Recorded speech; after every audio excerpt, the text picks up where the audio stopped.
네. 오늘 제가 여러분들에게 전할 하나님의 말씀은 성탄절 바로 알기와 성경 신자의 바람직한 자세라는 이런 제목으로 하나님의 말씀을 여러분들과 함께 나누고자 합니다. 오늘은 내일은 어떤 날입니까? 우리가 잘 알고 있는 성탄절입니다. 그래서 내일은 종교를 떠나서 인류 전체가 가장 기쁘게 여기는 휴일이자 교회의 가장 중요한 절기로 알려진 그런 성탄절입니다. 저는 오늘 크리스마스 이브라고 불리는 오늘 주일을 맞아서 제가 어떤 설교를 해야 될지 고민 끝에 오늘 이 말씀을 준비를 하게 되었다는 것을 여러분에게 먼저 좀 드리고 싶습니다. 매년 이맘때가 되면 저 역시도 물론 기쁘다 구주 오셨네를 함께 부르면서 우리를 구원하기 위해서 오신 구세주의 탄생을 축하하는 그런 설교 메시지를 전하고 싶은 마음이 안 드는 것은 아닙니다. 하지만 제가 바른 성경과 또한 바른 교리를 알고 또한 참된 신학 교회를 알게 된 이후부터는 정말로 하나님께서 우리로 하여금 받기를 원하시는 진정한 예배, 진짜 참된 예배가 무엇인가를 고민하지 않을 수가 없다는 점을 여러분에게 솔직히 먼저 말씀을 드리고 시작하고자 합니다. 먼저 저는 다른 수많은 교회들에서 1년 중에 가장 중요한 교회 절기를 여기는 성탄절 예배를 드리는 것에 대해서 정죄하고 싶은 그런 마음은 전혀 없습니다. 왜냐하면 저 역시도 올바른 성경과 진리를 알기 전까지는 오랫동안 같은 일을 매년 반복해 왔기 때문입니다. 심지어 우리와 같이 바른 성경을 쓰는 독립침례교회를 표방하는 지역교회들 가운데서도 특히 미국 교회들에서는 전통적으로 여전히 성탄절 예배를 드리면서 그날을 복음을 알지 못하는 자들을 초청해서 구령하는 좋은 기회로 여기는 그들이 드리는 예배 방식에 대해서 제가 정죄하고자 하는 마음은 결코 없다는 점입니다. 다만 저나 우리 교회가 많은 점에서 여전히 부족하고 연약합니다. 하지만 하나님께서 보시기에 조금이라도 성경적이지 않은 누룩은 없는지, 또한 인간의 세속적인 전통을 따르는 것은 없는지의 관점에서 정말로 순수한 예배를 드리기를 원합니다. 여러분 여기에 동의가 되어지십니까? 그렇기 때문에 오늘 제가 이와 같은 메시지를 여러분에게 전하고 있다는 점을 모두 다 이해하는 가운데 이 말씀을 드리려 믿습니다. 자, 그럼 예수님의 생일을 기념하는 축제인 크리스마스, 즉 성탄절에 대해 논란은 이미 새로운 것은 아니지만 성경 이해에 대해서 어떻게 말씀을 하시면서 우리와 같은 성경 신자들의 어떤 자세를 갖는 것이 바람직한지에 대해서 몇 가지를 좀 살펴보고자 합니다. 자, 여러분 내일이 많은 사람들이 특히 우리 한국교회 많은 성도들이 12월 25일을 예수님이 태어난 생일이다라고 이렇게 믿는 경우가 많습니다. 물론 우리 교회 성도님들은 대부분들이 많이 깨어 있어서 내일이 예수님이 태어난 날이 아니다라는 정도는 잘 알고 계실 텐데, 자, 그렇다면 성경에 생일이 없을까요? 예, 성경에는 생일이 나와 있는데 어떤 생일이 있을까요? 바로 그 한 부분 한번 찾아보겠습니다. 창세기 40장 20절에서 22절 말씀인데 오늘은 별로 여러분들이 성경책을 굳이 찾지 않으셔도 제가 화면에 말씀을 띄워놓을 테니까 성경을 찾으시든지 아니면 화면을 보고 따라오시든지 하시면 좋겠습니다. 자, 창세기 40장 20절에서 22절 말씀을 우리 함께 읽어보도록 하겠습니다. 셋째 날은 파라오의 생일이었는데 그가 자기의 모든 신하들을 위해 잔치를 베푸며 자기 신하들 가운데서 잔 맡은 시종장의 머리와 빵 굽는 시종장의 머리를 들어 올리니라. 파라오가 잔 맡은 시종장을 잔을 맡은 그의 직책에 다시 복귀시키심에 그가 파라오의 손에 잔을 주었으나 파라오가 빵 굽는 시종장은 나무에 매달았으므로 이 일이 요셉이 그들에게 해석한 대로 되었더라. 자, 여기 20절 말씀에 가보게 되면은 누구의 생일을 언급하고 있습니까? 파라오의 생일을 언급하고 있습니다. 바로 이집트의 왕이었던 파라오의 영어 킹제임스 성경에 보면은 birthday라고 해서 구약의 처음이자 마지막으로 딱 한 군데 나오는 생일이 누구의 생일입니까? 파라오의 생일이다라고 이렇게 기록이 되어 있고, 이 날은 어떤 날입니까? 이 날은 바로 파라오의 빵 굽는 시종장의 머리가 교수형에 처해진 끔찍한 날이었다는 점입니다. 이것이 구약에 기록된 생일인 것입니다. 그러면 여러분, 신약에는 누구의 생일이 이제 기록되어 있을까요? 저와 여러분들이 기대하는 것처럼 예수님의 생일이 아니라 누구의 생일이 있을까요? 우리 마태복음 14장 6절에서 8절 말씀을 가보시게 되면 거기에 이제 이런 말씀이 기록되어 있습니다. 마태복음 14장 6절에서 8절 함께 또 읽어보도록 하겠습니다. 그러나 헤롯의 생일을 지킬 때에 헤로디아의 딸이 그들 앞에서 춤을 추어 헤롯을 기쁘게 하였으므로 그가 그녀에게 무엇이든지 그녀가 구하는 것을 주겠다고 맹세함을 약속하니 그녀가 자기 어머니에게 미리 지시를 받아 이르되 침례자 요한의 머리를 쟁반에 담아 여기서 내게 주소서 하매. 자, 누구의 생일이 언급되어 있습니까? 헤롯 왕의 생일이 이제 또한 신약에 처음이자 마지막으로 이제 언급이 되어 있는 것입니다. 제가 아는 한 이 외의 생일은 성경에 나오지 않는 것으로 제가 이제 기억을 하고 있습니다. 공교롭게도 이렇게 언급된 생일들은 모두 어떤 날입니까? 사람 잡는 날이 되어서 사람들이 죽게 되는 끔찍한 날이라는 점이 너무나 흥미롭지 않습니까? 어떤 유명한 학자를 제가 그 이름을 이제 신뢰하지 않기 때문에 이름을 제가 언급해 드리지는 않겠지만 그 유명한 성경 학자가 어떻게 이제 이야기를 했냐면 오직 죄인들만이 생일잔치를 벌인다면서 그 예가 있다면 파라오와 헤롯밖에 없다라고 이렇게 말을 하고 있다는 점입니다. 여러분, 그러면 두 번째로 그렇다면 예수님의 생일은 성경에 나오지 않는 것이 맞습니까? 네, 성경에 결코 나오지 않습니다. 적그리스도로 예표되는 인물인 파라오와 헤롯의 생일은 나오지만 많은 사람들의 생각과 달리 예수님의 탄생일이나 연도 등은 성경에 전혀 언급이 되고 있지 않다는 점입니다. 태어난 지 8일 만에 할례를 받으신 것도 나와 있지만 예수님의 탄생 시기와 날짜는 전혀 언급이 없는데 만약 꼭 알아야만 된 일이라면 하나님께서는 왜 우리에게 알려주지 않으셨던 것일까요? 왜 그럴까요, 여러분? 이것을 통해서 우리 주 하나님께서는 예수님의 탄생일에 대해서 우리가 알기를 원치 아니하신다는 것을 우리가 좀 깨달을 필요가 있는 것입니다. 더욱이 그 이유는 아마도 그날만 지나면 나머지 1년 동안 의미를 잊고 지내게 만들어 주님이 오신 참뜻을 흐릴 수 있기 때문일지도 모릅니다. 한겨울에 부활 찬송을 부르거나 한여름에 성탄 축하 찬양을 부르는 교회가 있을까요, 여러분?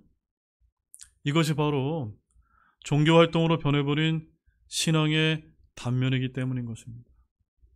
예수님께서 이 땅에 오신 목적은 저와 여러분과 같은 인류를 죄로부터 대속하시기 위함이었기 때문에 그분의 탄생은 대속을 위해 세상에 오시는 하나의 과정이었던 것입니다. 더 중요한 점은 당연히 그분의 죽으심과 부활 그리고 그분의 다시 오심, 즉 재림이 아닙니까? 맞습니까, 여러분? 그래서 여러분들이 잘 알고 있는 고요한 밤 거룩한 밤 이런 찬양에 아기 잘도 잔다라는 가사가 있지만 우리 예수님은 2000년 전부터 주무시는 그런 분이 결코 아니라는 점입니다. 아마도 이런 이유 때문에 우리가 보는 마제스티 찬송가에는 이런 고요한 밤 거룩한 밤이나 이런 찬송가가 없는 이유가 거기에 있는 것이 아닌가 이렇게 생각이 되어집니다.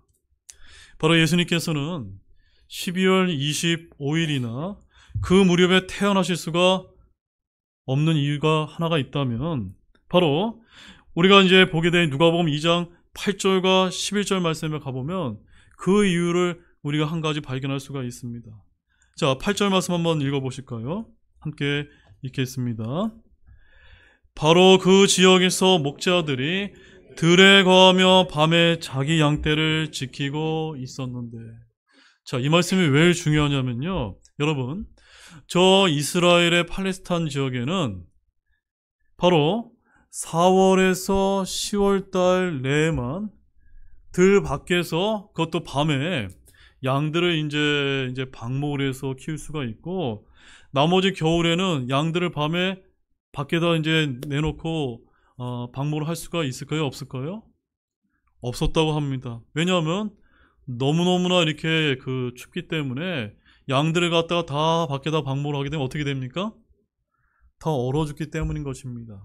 자, 근데 성경은 예수님이 태어나신 그 날에 밤에 어떤 일이 일어났습니까? 그 지역에서 목자들이 양우리 아니고요, 밖에 들에다가 밤에 자기 양떼를 지키고 있었다라는 이런 중요한 힌트를 우리에게 알려주고 있는 것입니다. 따라서 예수님의 생일은 우리가 알고 있는 것처럼 12월 달 한겨울이 아닌 것입니다.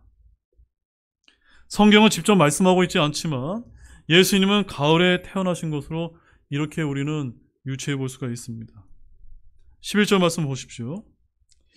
이날 다윗의 도시에서 너희를 위해 구원자 그리스도 주께서 태어나셨느니라 라고 이렇게 언급하고 있을 뿐이지, 예수님의 생일이 언제인지 성경은 결단코 알려주고 있지 않다는 점입니다.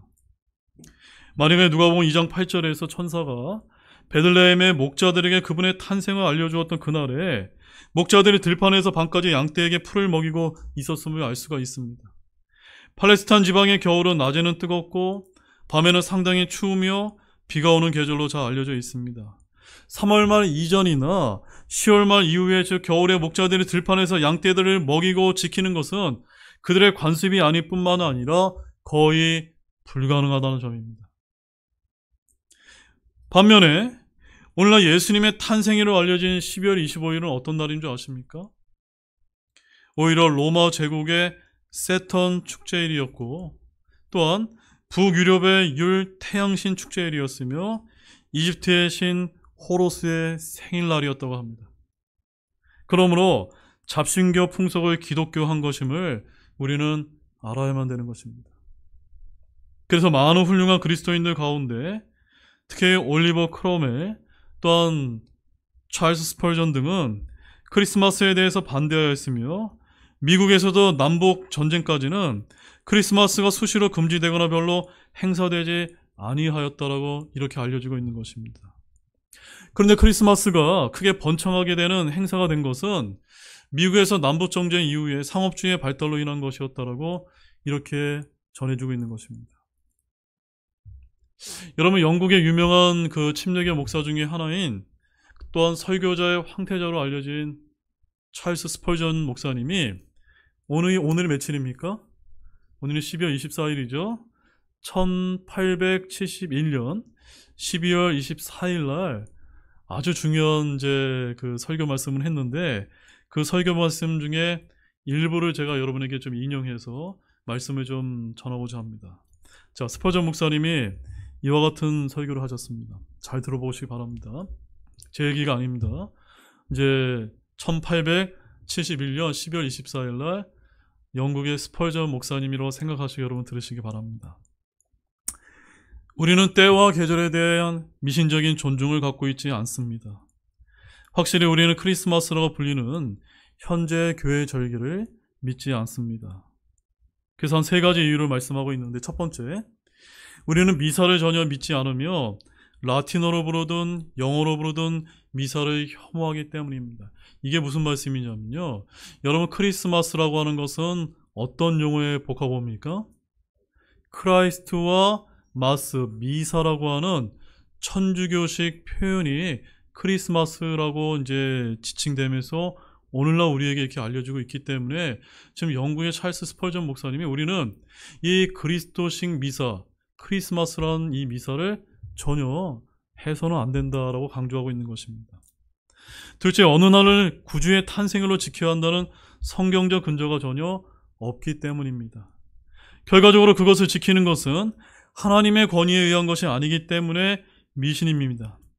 미신은 우리 구주의 탄생일을 가장 긍정적으로 고정시켜 놓았지만 그것이 언제 일어나는지 알 수 없습니다. 라고 이렇게 말씀하셨습니다.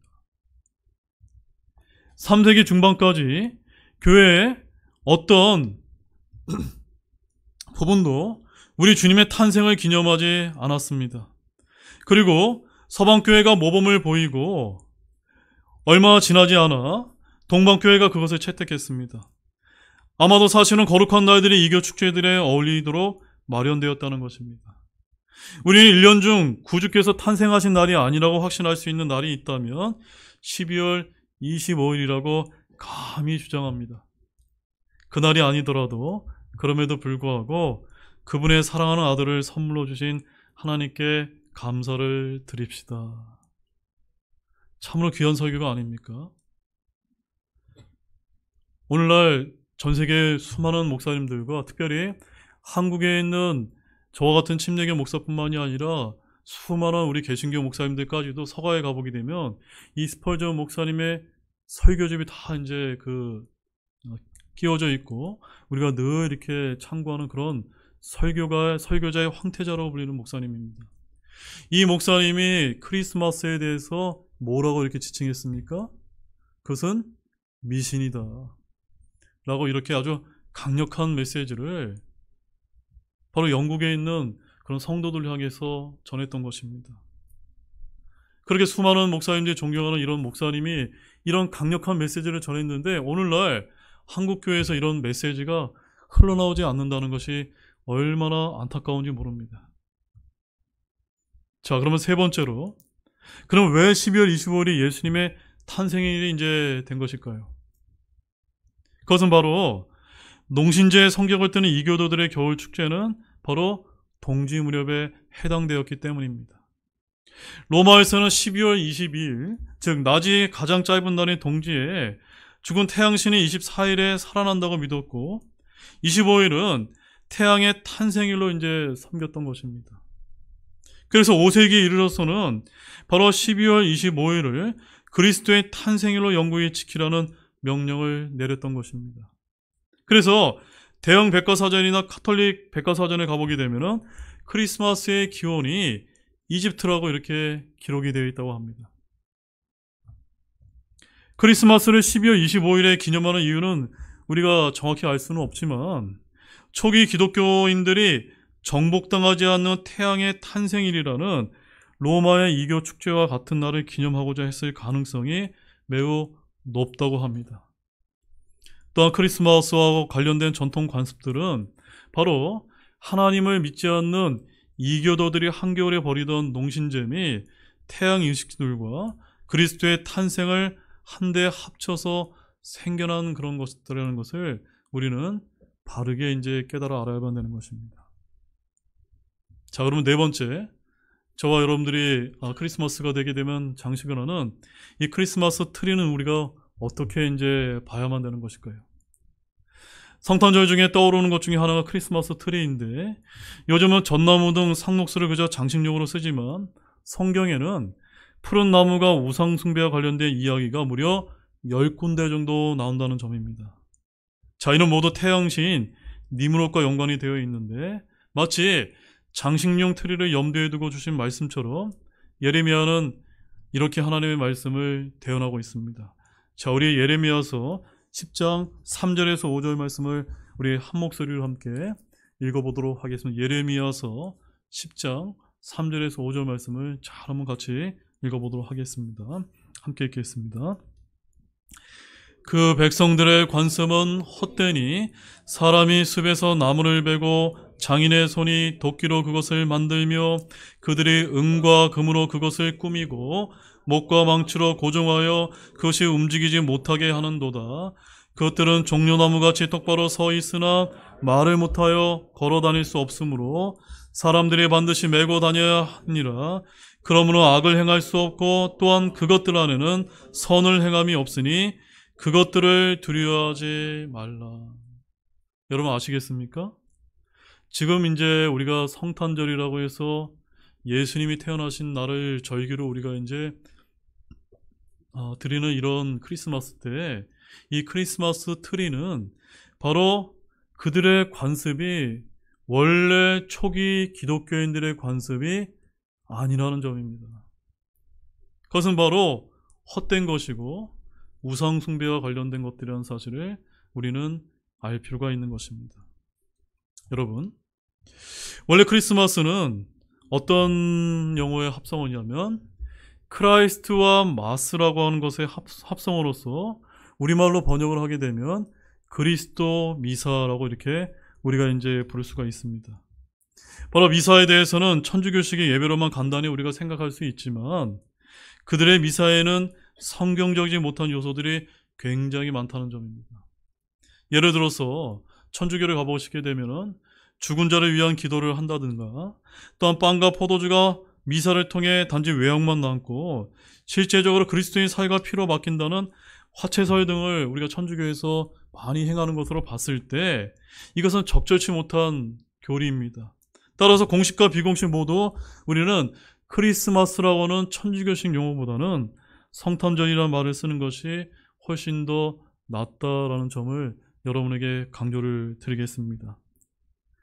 무엇보다 12월 24일 밤이 되면 마치 죄 짓는 것이 허용되는 날인 양 전 세계 많은 사람들이 먹고 마시며 놀며 음란한 파티를 벌이곤 합니다. 우리 기독교인들도 성탄 전야 행사와 파티를 치르고 새벽성을 부르느라 정작 성탄절 아침 예배에 불참하거나 참석해도 졸고 있기가 일수인 모순을 볼 때가 얼마나 많은지 모릅니다. 자, 우리 다섯 번째는 우리 산타클로스에 대해서 한번 생각해 보도록 하겠습니다. 여러분, 산타클로스의 유래는 여러 가지 설이 있는데 흔히 4세기경에 가난한 사람을 도운 성 니콜라스가 그 기원이라고 합니다. 그래서 영어로 니콜라스의 애칭은 닉이라고 이제 부르게 되는데, 자, 제가 이제 영어 사전을 이제 여러분께 보여드리겠습니다. 영어 사전에 보게 되면은 니콜라스 거기 뭐라고 되어 있습니까? 남자의 이름이라고 되어 있고 맨 밑에 그 빨간색 글씨를 보게 되면은 남자 이름이 이 니콜라스의 애칭을 뭐라고 이제 부릅니까? 닉이라고 부르는데 그 닉 중에서도 영어 사전을 쳐보게 되면 올드 닉이라고 하는 것을 한번 여러분이 쳐보시게 되면 뭐라고 이제 번역이 되어 있습니까? 악마다라고 되어 있고 영어로는 세이튼, 바로 사탄이다라고. 이거는 제가 쓴 게 아니라 여러분들 인터넷 가셔서 영어 사전만 찾아봐도 다 나오는 그런 이야기라는 점입니다. 즉 산타의 기원이 악마와도 연결될 수 있다는 점에서 참으로 우리는 경악하지 않을 수가 없는 것입니다. 자, 이 이야기를 보면서 우리가 한 구절을 떠올릴 수가 있는데 고린도후서 11장 14절 말씀에 이런 말씀이 있습니다. 우리 함께 한번 읽어보도록 하겠습니다. 그것은 결코 놀랄 일이 아니니. 고린도후서 12장 14절 말씀, 고린도후서 12장 14절 말씀 함께 또 한번 읽어보도록 하겠습니다. 그것은 결코 놀랄 일이 아니니 사탄도 자기를 빛의 천사로 변형하느니라. 사탄이 뭘로 변형한다고요? 빛의 천사로. 마치 믿는 사람이든 믿지 않는 사람이든 다 속일 수 있는 그런 빛과 같은 모습으로 이렇게 가정을 해서 우리에게 다가온다는 점입니다. 여러분, 아무튼 전설로 내려오던 산타는 19세기 미국의 어느 만화가에 의해 뚱뚱한 몸과 빨간 옷을 갖추게 되었다고 이렇게 전해지고 있습니다. 그 기원에 대해서는 관광 수입 문제로 핀란드와 노르웨이 등이 원조 논쟁을 벌이고 있기도 합니다. 이제 예수님만큼이나 유명한 이런 존재가 되었고 성탄절만큼은 예수님보다 훨씬 더 유명한 존재가 된 산타는 TV와 스크린의 백화점 행사, 유치원과 부리웃돕기 행사 등을 누비며 크리스마스의 주인공이 된 지가 오래지만 결코 우리는 이것을 가볍게 여길 수만은 없다는 점입니다. 왜 그런지 아십니까? 여러분, 유명한 캐롤송에 이런 캐롤이 있지 않습니까? 울면 안 돼, 울면 안 돼. 산타 할아버지는 우는 아이에게 선물을 안 주신대. 산타 할아버지는 알고 계신데 누가 착한 아이인지 나쁜 아이인지 오늘 밤에 다녀가신대. 잠잘 때나 일어날 때나 짜증날 때 장난할 때도 산타 할아버지는 뭐라고 말하고 있습니까? 모든 것을 알고 계신대. 맞습니까, 여러분? 맞습니까, 여러분? 아닙니다. 모든 것을 아시는 분은 누구밖에 없습니까?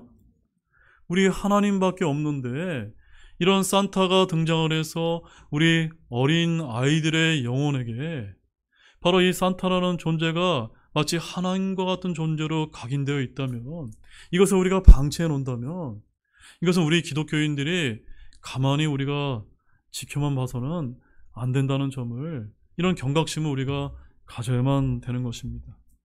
이런 가사가 은연중에 주입되는 것은 전지전능한 신적 존재로서의 모습으로 하나님을 모방한 것이라는 점을 저는 밝히지 않을 수가 없는 것입니다. 여러분 동의가 되어지십니까? 모든 것을 알고 계신 분은 오직 주 하나님 한 분뿐입니다. 하룻밤 만에 전 세계 모든 아이들에게 선물을 줄 수 있을 만큼 무소부지하고 편지하시는 분도 오직 하나님 한 분밖에 없는 것입니다. 인자한 수염의 산타클로스가 아이들에게 꿈을 주고 동심을 밝혀주는 그런 긍정적인 그런 부분도 있지만, 산타는 이제 영화와 동화 속에서 기적의 주인공으로 예수님의 자리를 대신하는 존재로 나타나기 때문에 어린 아이들로 하여금 성탄절의 참 의미와 기원을 오해하게 만들거나 불신자들에게 성탄절에 대해서 알 수 있는 기회를 방해할 위험이 있다는 점입니다.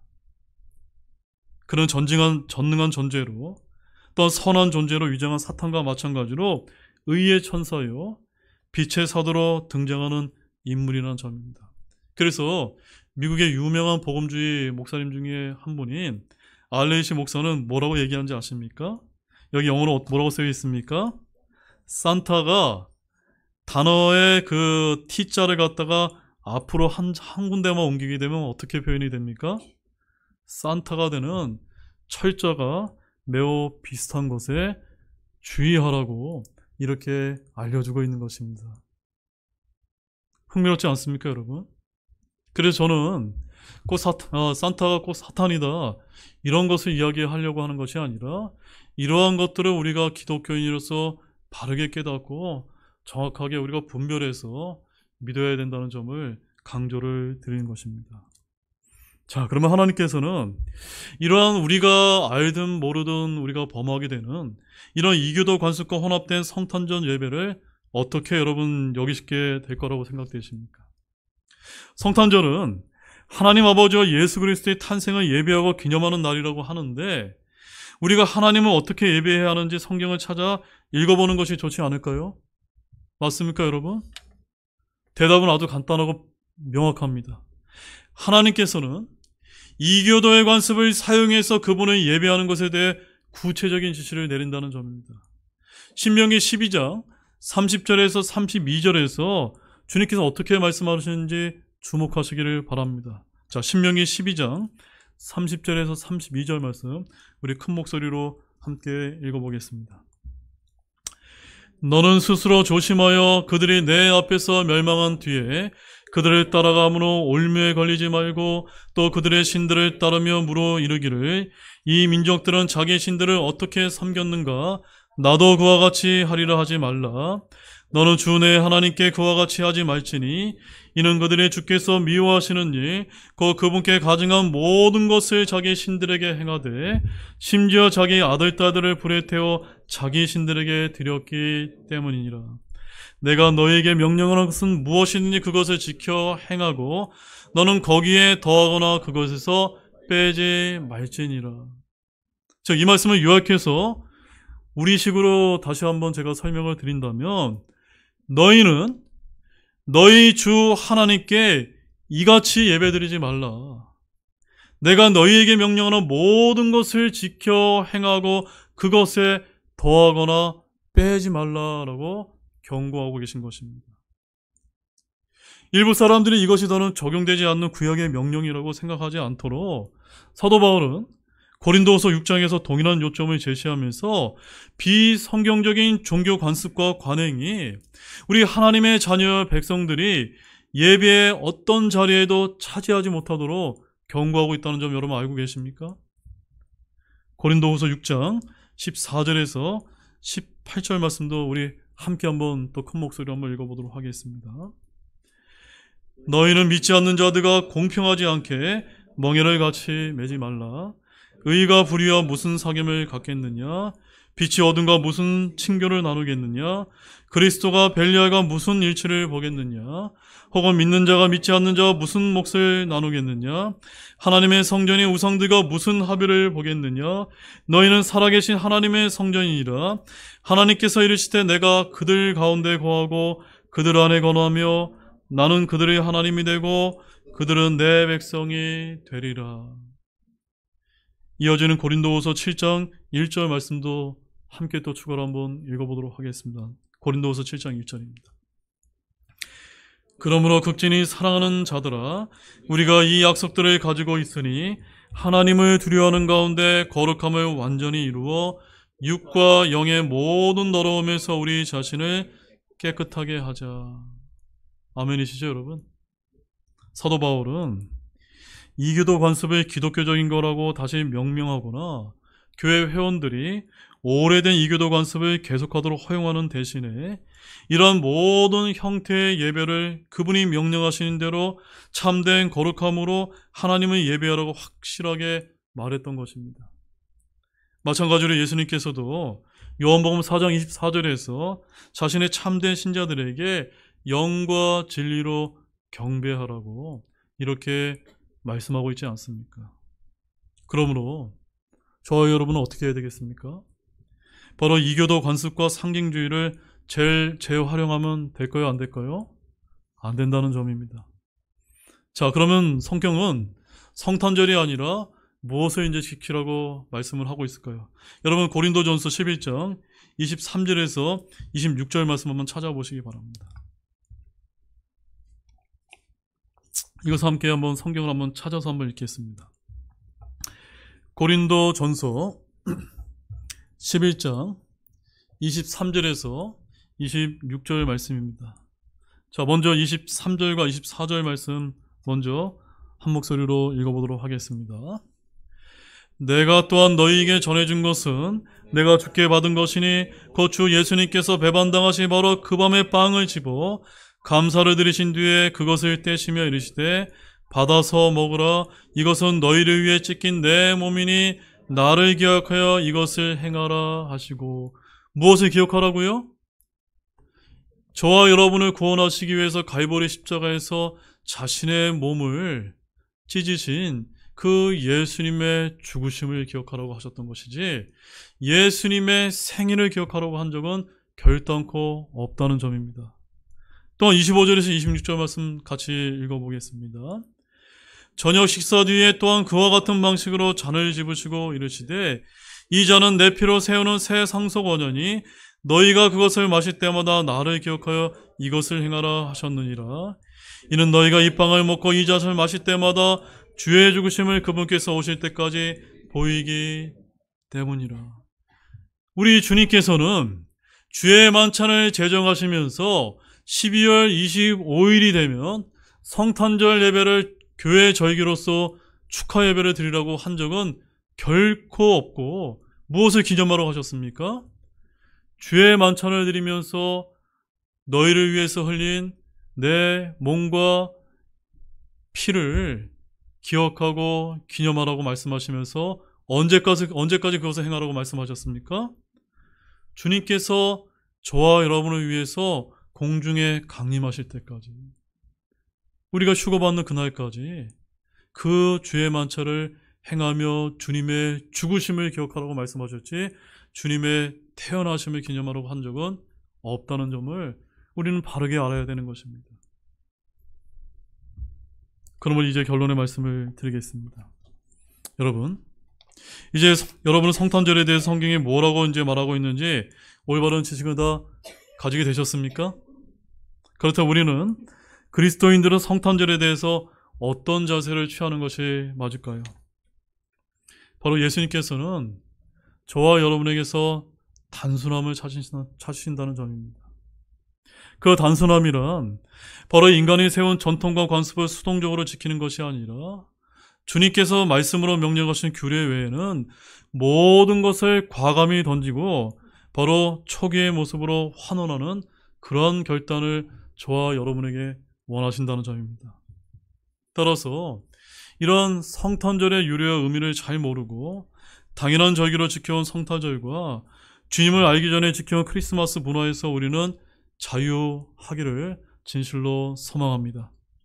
또 우리에게는 12월 25일 뿐만이 아니라 1년 365일이 모든 날이 성탄절이 되어서 바로 주님께서 우리를 구원하시기 위해서 이 땅에 오셨다는 사실을 경배드리는 우리 등대 침묵의 모든 성도님들이 되시기를 주님의 이름으로 축원합니다. 우리 다 같이 일어나시겠습니다.